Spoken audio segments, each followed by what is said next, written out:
Hello friends, welcome to management paradise. आज हम बात करेंगे 4 सेक्टर्स ऑफ इकोनॉमी जो कि मैक्रो इकोनॉमिक्स के अकॉर्डिंग स्टडी करते हैं, followed by circular flow in the economy. मतलब इन सेक्टर्स के बीच में चीज़ें कैसे मूव होती हैं, कैसे फ्लो होती हैं। फाइन। तो मैक्रो इकोनॉमिक्स के अकॉर्डिंग हम जिन 4 सेक्टर्स की बात करते हैं उसमें सबसे पहला है house hold sector. House hold sector का मतलब हम जैसे लोग, जनरल पब्लिक, जो क्या करते हैं, गुड्स एंड सर्विसेज कंज्यूम करते हैं। मतलब प्रोड्यूसर की बनाई गई चीज़ों को खरीदते हैं, चाहे वो गुड्स के फॉर्म में हो, चाहे वो सर्विसेज के फॉर्म में हो। और साथ के साथ जो प्रोड्यूसर को, यानी कि जो प्रोडक्शन करते हैं, उन्हें सारे फैक्टर्स ऑफ प्रोडक्शन प्रोवाइड करें उन चीज़ों को बनाने के लिए। जैसे मान लो अगर प्रोड्यूसर को लैंड की ज़रूरत है, लेबर की ज़रूरत है, पैसे यानी कैपिटल की ज़रूरत है, या फिर और भी किसी रिसोर्स की ज़रूरत है, तो प्रोड्यूसर वो रिसोर्सेज कहाँ से लेता है? वो लेता है हाउस होल्ड से। तो पहला जो सेक्टर है that is household sector. Second sector is the producer sector. Obvious सी बात है कि हम जिन गुड्स एंड सर्विसेज को कंज्यूम करते हैं वो गुड्स एंड सर्विसेज बनाई जाती हैं by the producer. And producer में कौन कौन आ जाएंगे? प्रोडक्शन सेक्टर में कौन कौन आ जाएंगे? जितने भी फर्म्स हैं, जितनी भी इंडस्ट्रीज हैं, उन सबको हम सेकंड सेक्टर के अंदर कंसिडर करते हैं। उसके बाद आता है गवर्नमेंट सेक्टर। ऑब्वियस सी बात है कि इकोनॉमी को रेगुलेट करने के लिए गवर्नमेंट का बहुत इंपॉर्टेंट रोल होता है। गवर्नमेंट ही हमें वेलफेयर प्रोवाइड करती है, welfare in the form of law and order, defence etcetera. बिना गवर्नमेंट के तो आप समझ ही सकते हो इस तरीके के कोई भी वर्क परफॉर्म नहीं किए जा सकते, क्योंकि इकोनॉमी को अच्छे से रेगुलेट करने के लिए इन चीज़ों की बहुत ज़्यादा रिक्वायरमेंट होती है। एंड सेकेंडली, कुछ चीज़ों का प्रोडक्शन गवर्नमेंट भी करती है, तो गवर्नमेंट एक प्रोड्यूसर की तरह भी एक्ट करती है और एज अ वेलफेयर एजेंट भी एक्ट करती है। And finally comes to external sector, या जिसे हम रेस्ट ऑफ द वर्ल्ड कहते हैं। एक्सटर्नल सेक्टर में वो सारी चीज़ें आ जाती हैं जो कहीं ना कहीं एक्सपोर्ट और इंपोर्ट से रिलेटेड है। यानी कि इंडिया से बाहर, अगर हम इंडियन हैं तो इंडिया से बाहर हमने जो चीज़ें भेजी उसे हमने एक्सपोर्ट कहा, और बाहर से जो चीज़ें हमने अपनी कंट्री को मंगाई उसे हमने इंपोर्ट कहा। तो एक्सपोर्ट और इंपोर्ट से जुड़ी हुई सारी चीज़ें एक्सटर्नल सेक्टर या रेस्ट ऑफ द वर्ल्ड के अंडर आती हैं। फाइन। तो इससे क्या पता चलता है हमें कि मैक्रो इकोनॉमिक्स के अकॉर्डिंग 4 सेक्टर्स जिनकी हम बात करते हैं वो है house hold sector, producer, government sector and external sector, या जिसे हम रेस्ट ऑफ द वर्ल्ड भी कहते हैं। अब हम बात करेंगे इंटरसेक्टोरल फ्लो की।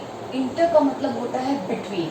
तो सेक्टर्स के बीच में जितने भी हमने 4 सेक्टर्स स्टडी किए हैं उनके बीच में चीज़ों का, गुड्स एंड सर्विसेज का या मनी का, पैसे का रेगुलर फ्लो या मूवमेंट होता रहता है। तो आखिर ये होता क्यों है और ये किस तरह से होता है?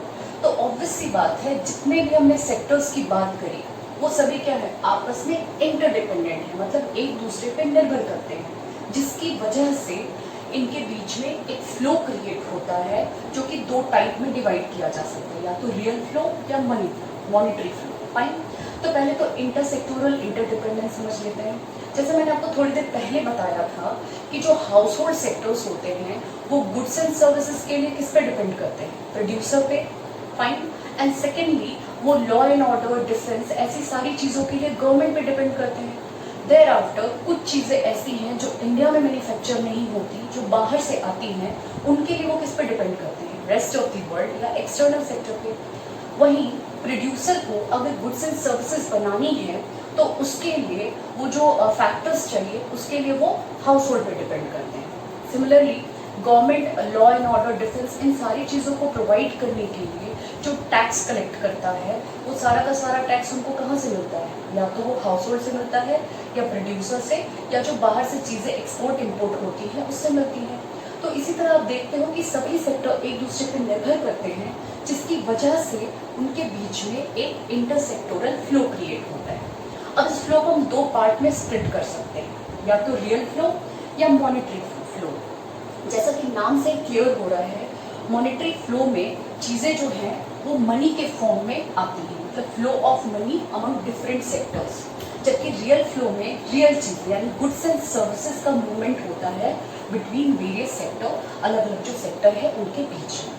तो अब हम इन दोनों ही फ्लोज को एक ग्राफिकल फॉर्म में स्टडी करें। देखो, पहले हम बात करते हैं रियल फ्लो की। तो रियल फ्लो में मैंने आपको कहा था कि रियल चीज़ें मूव होती हैं जैसे गुड्स एंड सर्विसेज। तो यहाँ पे आप देख रहे हो कि प्रोड्यूसर ने क्या किया, गुड्स एंड सर्विसेज बनाया और बेच दिया किसको, हाउस होल्ड को। लेकिन इन गुड्स एंड सर्विसेज को बनाने के लिए प्रोड्यूसर को क्या चाहिए होगा, फैक्टर सर्विसेज जैसे लैंड, लेबर, कैपिटल, एंटरप्रेन्योरशिप। ये सारी चीज़ें कहाँ से आएंगी, हाउस होल्ड से आएंगी प्रोड्यूसर तक। तो ये क्या कहा जाएगा, ये कहा जाएगा real flow of two sector economy. मतलब दो सेक्टर के बीच में रियल चीज़ें कैसे फ्लो होती हैं, कैसे मूव होती हैं।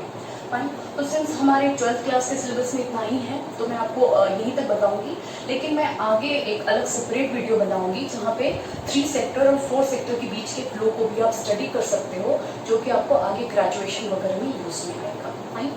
अब अगर इसी को हम मॉनिटरी फ्लो में कन्वर्ट करना चाहें तो मॉनिटरी फ्लो में क्या हो जाएगा कि जो आपको यहाँ पे फैक्टर और प्रोडक्शन दिया प्रोड्यूसर ने, फाइन, तो उसके बदले हाउस होल्ड को क्या मिल जाएगा, फैक्टर इनकम। यानी कि यहाँ से यहाँ अब आएगा क्या आएगा, फैक्टर पेमेंट। ठीक है, जैसे कि आपका रेंट, लैंड को क्या देते हैं हम, रेंट, लेबर को देते हैं वेजेस। ठीक है, कैपिटल को क्या दिया हमने, इंटरेस्ट, और एंटरप्रेन्योर को क्या मिलता है, प्रॉफिट। तो आप देख रहे हो ये सब कुछ मनी के फॉर्म में आ रहा है। उसी तरीके से जो हाउस होल्ड ने गुड्स एंड सर्विसेज परचेज किया था उसके बदले वो क्या करेंगे, पेमेंट करेंगे। किसको पेमेंट करेंगे, प्रोड्यूसर को। तो यहाँ पे क्या आ जाएगा, payment, payment for goods and services. अब आप देख रहे हो इसमें क्या हो रहा है, मनी फ्लो कर रहा है। एक तो हाउस होल्ड से प्रोड्यूसर तक पैसे जा रहे हैं किस चीज के, गुड्स एंड सर्विसेज जो उन्होंने खरीदा था, और दूसरी तरफ प्रोड्यूसर ने जो लैंड, लेबर, कैपिटल वगैरह लिया था हाउस होल्ड को, हाउस होल्ड से, उसके लिए वो क्या कर रहे हैं, हाउस होल्ड को पेमेंट कर रहे हैं। इजी अंडरस्टैंडिंग के लिए मैंने दोनों ही ग्राफ, दोनों ही जो डायग्राम्स थे उनको मैंने यहाँ पे कंबाइन कर दिया है। फाइन। जो इनर वाला सर्कल है उसमें मैंने कौन सा फ्लो शो किया है, रियल फ्लो, जिसमें कि क्या हो रहा है, फैक्टर सर्विसेज यानी लैंड, लेबर, कैपिटल, एंटरप्रेन्योर किसके पास जा रहे हैं, प्रोड्यूसर के पास। फाइन। और प्रोड्यूसर क्या कर रहा है, गुड्स एंड सर्विसेज बनाकर किसको दे रहा है, हाउस होल्ड को दे रहा है। बदले में जो है वो हाउस होल्ड क्या कर रहा है, गुड्स एंड सर्विसेज के बदले में पेमेंट किसको प्रोवाइड कर रहा है, प्रोड्यूसर को। और जो प्रोड्यूसर है उसने जो फैक्टर सर्विसेज लिए थे उसके बदले में वो पेमेंट किसको प्रोवाइड कर रहा है, हाउस होल्ड सेक्टर को। तो इसमें आपको रियल और मॉनेटरी फ्लो दोनों के बारे में पता चल जाता है। क्लियर है। अब नेक्स्ट क्लास में मैं इसी चैप्टर को, इसी टॉपिक को आगे कंटिन्यू करूंगी, और जो भी मैं टॉपिक यहाँ पे डिस्कस करती हूँ उनसे रिलेटेड अगर आपको हैंड रिटन या फिर टाइप नोट्स चाहिए तो आप मेरे टेलीग्राम पेज पे देख सकते हो, जिसका लिंक और डिटेल आपको नीचे डिस्क्रिप्शन बॉक्स में मिल जाएगा। और अगर आपको वीडियो अच्छा लगा तो do like, share, subscribe my channel, keep watching. Thank you.